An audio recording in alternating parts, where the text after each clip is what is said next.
नमस्कार, गरिमा टाइम्स आप देख रहे हैं। मैं हूं आपके साथ शिखा। इस वक्त मैं मौजूद हूं रोहतक के टीबी अस्पताल में।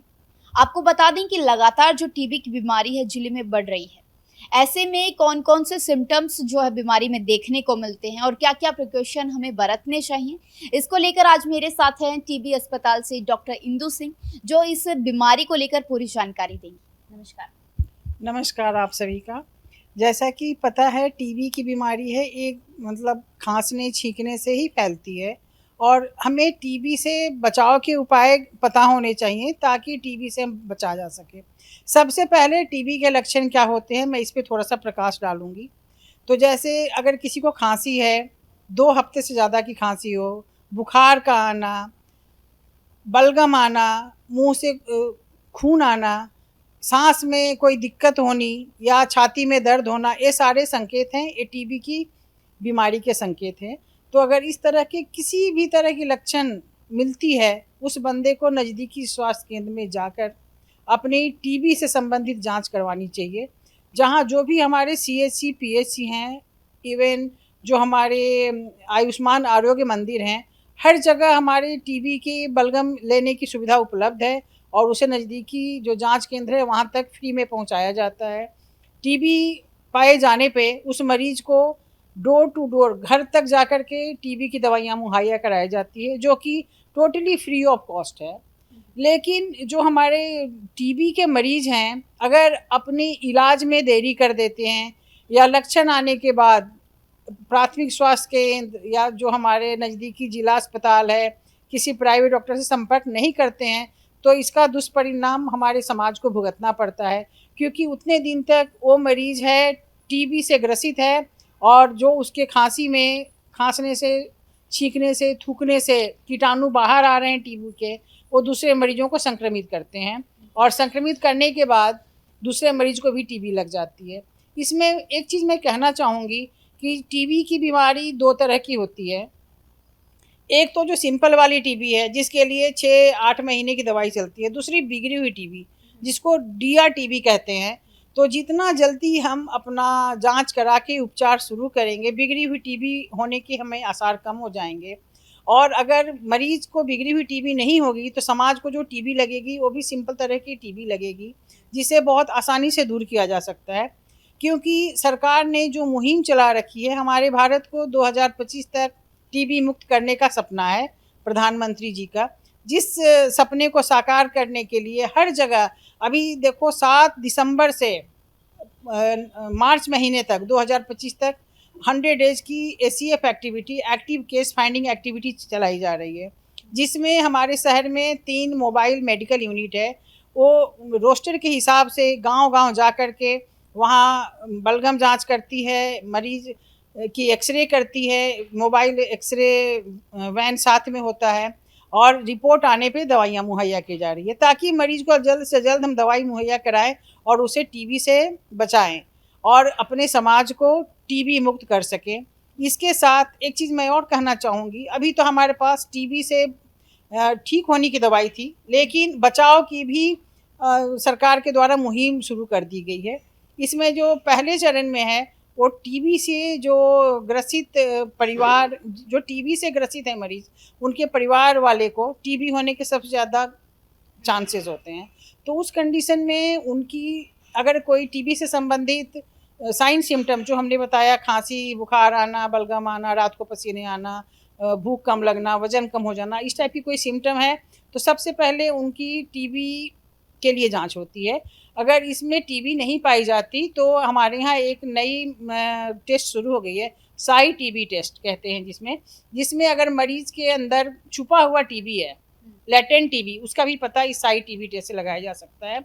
और साई टीबी टेस्ट पहले ज़माने में एक मॉन्टोक्स टेस्ट हुआ करता था, उसी की तरह है। अभी भी मॉन्टोक्स टेस्ट है लेकिन ये नई टेक्निक है, क्योंकि जो मॉन्टोक्स टेस्ट था उसमें टीबी से इन्फेक्शन का पता तो चलता था, लेकिन साथ में किसी और 1-2 बीमारियां थी जिसमें भी इन्फेक्शन आने के बाद वो टेस्ट पॉजिटिव आता था। लेकिन जो ये साई टीबी टेस्ट है, इसमें सबसे बड़ी बात है कि अगर उसके अंदर टीबी के कीटाणु हैं तभी ये टेस्ट पॉजिटिव आएगा। तो जो संभावित मरीज के संदिग्ध हैं या संभावित मरीज हैं हमारे, अगर उनमें टीबी नहीं आती है तो हम साई टीबी टेस्ट करते हैं, और साई टीबी टेस्ट पॉजिटिव आने पे टीबी से बचाव की दवाई दी जाती है, जिसकी टीबी प्रिवेंटिव थेरेपी जिसे नाम दिया गया है, टीपीटी शॉर्ट में बोलते हैं। ठीक है। और टीपीटी देखिए, अब छोटे बच्चे को तो हम बहुत पहले से देते थे, 5 साल तक की उम्र तक के बच्चे को, लेकिन इस नए प्रोग्राम में हमारे हाई रिस्क ग्रुप हो गए हैं। उस हाई रिस्क ग्रुप में सबसे पहला रिस्क वो है जो कि जिसके परिवार में टीबी है, उनके जो साथ रहते हैं क्लोज कॉन्टैक्ट। दूसरा, अगर किसी को शुगर है वो भी हमारे हाई रिस्क में आएगा। कैंसर का मरीज है कि वो डायलिसिस पे चल रहा है, एचआईवी से ग्रसित है, या 60 साल से ऊपर के जो इंसान है, तो इनमें टीबी होने के ज़्यादा खतरे हैं। इसलिए सबसे पहले इनमें हम टीबी के साइन सिम्टम देखते हैं। अगर टीबी निगेटिव आती है तो साई टेस्ट करनी चाहिए, और साई टेस्ट पॉजिटिव आने से टीबी की जो बचाव की दवाइयाँ है टीपीटी वो देनी चाहिए। सावधानी किस तरीके से बरती? देखिए, सावधानी है सबसे पहले तो, अगर किसी के घर में टीबी का कोई मरीज है जिसके बलगम में, क्योंकि टीबी फैलने का जरिया सिर्फ एक है, जो कि दूषित मतलब कीटाणु हमारे हवा में आते हैं, जो कि छींकने और खांसने से आते हैं। तो हमें क्या करना है, किसी मरीज को जिसको टीबी है और उसके बलगम में कीटाणु है, तो मुंह पे एक कपड़ा बांध के रखना चाहिए उसे, यहाँ वहाँ इधर उधर थूकना नहीं चाहिए। मास्क, जैसे देखो, मास्क तो हर लोगों के पास संभव नहीं है ना, मास्क को तो फिर आपको डिस्कार्ड करना होगा, तो आप रुमाल मुंह पे बांध सकते हैं, जो गमछा या जो भी तौलिया होता है उसको मुंह पे रखा जा सकता है। एक सिंपल कपड़ा भी टीबी के जो है फैलाव को रोक सकता है। तो टीबी का मरीज अगर मुंह पे कपड़ा लगा के रहता है तो क्या होता है, उसके खांसी में जो बलगम में कीटाणु आएंगे वो हवा में नहीं आएंगे। जब वो हवा में नहीं आएंगे तो नेचुरली आपकी हवा में कीटाणु नहीं आए तो जो दूसरा बंदा है उसके सांस लेने में कीटाणु नहीं गए, सबसे अच्छा तरीका है। दूसरा, अगर जो बलगम आता है तो यहाँ वहाँ ना थूकें। एक जगह फिनोल आती है जो सरकारी अस्पतालों से भी मुहैया कराई जाती है, या किसी डब्बे में वो इकट्ठा करके और उसे या तो गड्ढे में दबा दें या उसे फिर सूखने के बाद जला दें।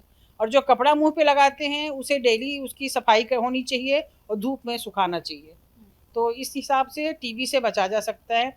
इसके अलावा जो टीबी का मरीज है, अच्छी खान पान खाएगा तो जल्दी स्वस्थ होगा। जितना जल्दी स्वस्थ होगा, कीटाणु उतनी जल्दी उसके शरीर से खत्म होंगे, और नेचुरली उस हिसाब से हम ठीक कर सकते हैं। कुछ है कि बड़ी एज में आने के बाद टीबी से लोग ज्यादा बीमार होते हैं या बच्चे भी हो जाते हैं? हाँ जी, बिल्कुल। देखिए, जैसे टीबी है ना, वो हमारी प्रतिरक्षण क्षमता से मिली हुई है।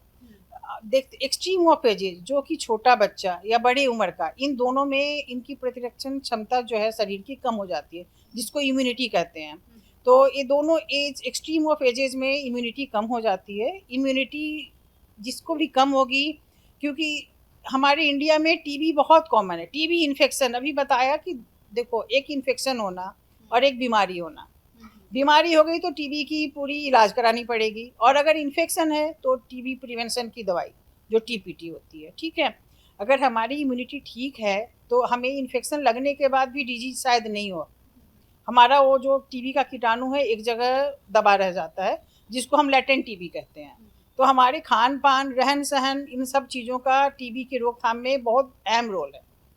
तो देखिए, रोहतक के टीबी अस्पताल में डेली के मरीजों की बात करें तो देखिए, रोहतक के टीबी अस्पताल की बात ऐसे तो देखो, पूरे ज़िले का हमारे पास आंकड़ा आता है रोहतक में। इसमें जैसे मेडिकल कॉलेज भी हो गया, हमारा सिविल अस्पताल हो गया, एसडीएच महम, एसडीएच कलानौर, इसके अलावा हमारे और 7 सीएचसी हैं। हर जगह हमारे टीबी की जांच की सुविधा है। तो तक अगर हम ऑन एन एवरेज देखें तो एवरी डे, साथ साथ हमारा देखो रोहतक का प्राइवेट भी बहुत अच्छा डेवलप कर गया है। तो पूरे ज़िले में प्राइवेट और गवर्नमेंट मिला के 18 से 20 मरीज तकरीबन डेली आ जाते हैं, जो कि सारे हमारे ज़िले के नहीं होते, क्योंकि रोहतक में आसपास का जो एरिया है, जैसे स्पेशली झज्जर, जिंद, भिवानी, इनके काफ़ी मरीज रोहतक में जांच के लिए आते हैं। तो ये सारे मरीज हमारे ज़िले के नहीं होते। अगर आंकड़ों की बात करें तो पूरे साल में तकरीबन 3400 से 3500 मरीज हमारे रोहतक के होते हैं। बाकी जो हम 2000 से ऊपर मरीज और एक्स्ट्रा जिनको हम जांचते हैं वो दूसरे ज़िले के होते हैं। डेली की अगर आप बात कर रहे हाँ हैं जी, हाँ तो जी। पेशेंट जो आते हैं उसमें मैक्सिमम एजिड लोग देखने को मिलते हैं, बच्चे देखने को? देखिए, आज हम अगर इस तरह की आंकड़ों की बात करें तो हर एज के लोग हैं इसमें। वैसा नहीं है कि सिर्फ बुजुर्गों को ही हो रहा है या गरीब को ही हो रहा है, क्योंकि आज से कई साल पहले मन में ये भावना थी कि ये गरीबों को होता है, लेकिन अब ऐसा नहीं है। जो टीबी है, टीबी हमारे फेफड़े को ग्रसित करेगा, इसके अलावा शरीर के किसी भी अंग को ग्रसित करेगा। तो हमारी अगर इम्यूनिटी बहुत अच्छी होती है तो फेफड़े कम अफेक्टेड होते हैं, और उसके अलावा अदर इफेक्ट। तो आज के ज़माने में हम ये नहीं कर सकते कि ये गरीबों की रह गई या सिर्फ इस एज की रह गई। हर एज के हमारे पास आंकड़े में टीबी मौजूद है जी। तो सुना आपने किस तरह से टीबी के सिम्टम्स जो बीमारी में देखने को मिलते हैं और क्या क्या प्रिकॉशन हमें बरतने चाहिए टीबी की बीमारी को देखते हुए, इंदु सिंह ने बताया। अभी के लिए सिर्फ इतना ही। कैमरा पर्सन हितेश के साथ मैं शिखा, नमस्कार।